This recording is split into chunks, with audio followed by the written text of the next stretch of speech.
Era apenas uma jovem quando começou a ouvir vozes, ter convulsões e ter imagens em sua cabeça aterrorizantes. Bom, é um sofrimento que nenhum tratamento conseguiu a explicar. Foram diversas internações psiquiátricas que não resolveram e remédios que também não funcionavam. Então veio a decisão que mudaria literalmente tudo em sua vida. Foram quase 70 sessões de exorcismo que ela mesma pediu. Foram registrados em áudios e vídeos momentos completamente aterrorizantes e perturbadores que chocam especialistas até hoje. Ela morreu aos 23 anos de idade, extremamente desnutrida, debilitada, mas nem mesmo depois da sua morte ela teve descanso. O seu corpo ele foi exumado e o caso virou julgamento criminal. Hoje você vai conhecer a verdadeira história de Annalise Michael, o caso real que inspirou o filme O Exorcismo de Emily Rose. Antes de Annalise, a mãe tinha dado à luz uma filha ilegítima que morreu aos 8 anos de idade durante uma cirurgia para a retirada de um tumor. Anna Michael, mãe de Annalise, foi forçada a casar com um véu preto por conta da grande vergonha que causou para a família. Sensível, Annalise cresceu acreditando que deveria cumprir penitências para compensar o pecado da mãe. Tornou-se tão obcecada em se livrar do mal que dormia nua sob pedras para redimir os pecados viciados em drogas, que frequentavam a estação perto de sua casa. Tá? Então, aos 16 anos, veio a primeira grande convulsão. O diagnóstico médico foi epilepsia, que a gente conhece, todo mundo conhece hoje em dia. Mas os sintomas, eles não paravam aí, gente. Elas relatavam que ouvia vozes, visões, sensação de presença maligna e depressão profunda. Bom, Annalise, ela foi internada e recebeu diversos tratamentos psiquiátricos e neurológicos. Mas, porém, aquilo ali que era para melhorar, na verdade, piorou tudo. Foi algo sem melhoras e, sério, você poderia imaginar a situação daquela jovem naquele momento. O que era para ajudar, na verdade, piorava tudo. Com o tempo se passando, o comportamento foi ficando ainda mais perturbador. Ajoelhava centenas de vezes por dia, comia carvão e agia como um animal. Rejeitava até mesmo, galera, objetos religiosos. Ela chegava até mesmo a comer insetos ao longo do dia, né? Como eu citei aqui no caso. Então, após ela recusas iniciais, um bispo atualizou finalmente o ritual, que foram 67 sessões ao longo de 10 meses, porém sessões que não obteve nenhum sucesso e também nenhuma melhora. E durante os rituais foram registrados mudanças de vozes, forças em comum e discursos atribuídos a entidades. Então imagina, o padre está ali fazendo um exorcismo e literalmente do nada ele via demônios conversando, galera. E não era um demônio, sabe? Eram literalmente um demônio falando com o outro para ver quem saía primeiro e quem ficava, quem iria primeiro e quem ficava.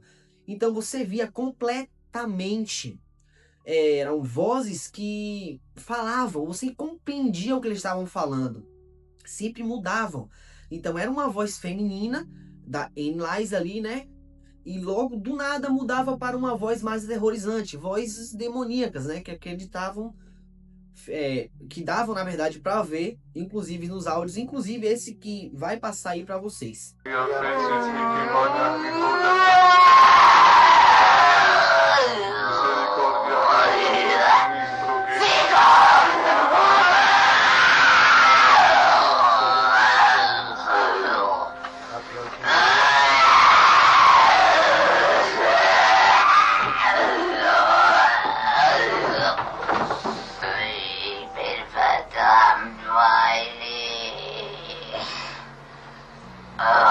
Esse que vai passar aí para vocês.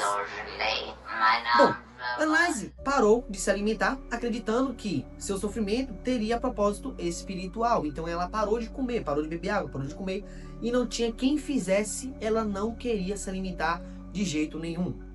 Então, no dia 1º de julho de 1976, morreu durante o sono. A causa oficial foi dada como desnutrição severa e desidratação. E se você pensa que acabou por aí, não acabou. Vai, ao longo do tempo aí, você vai entender que houve um julgamento dos pais e dos padres. Por quê? Os pais e os padres eles foram acusados de homicídio por negligência médica. Todos foram considerados culpados, mas receberam penas leves. 6 meses, 7 meses de prisão, tá? Inclusive, advogados dos padres foram pagos pela igreja, né? E quando, galera, relatos, né, contam que quando ele pegaram aquelas fitas e colocavam aquelas fitas para no tribunal ali, viam que, cara, era algo extremamente aterrorizante. Eram sobre as vozes que eu falei logo mais cedo, eram imagens, sério, passava de tudo que vocês podiam imaginar. Então aquilo ali passava no tribunal. E foi algo completamente perturbador, inclusive mesmo para a família, porque nem mesmo depois de morta ela teve descanso.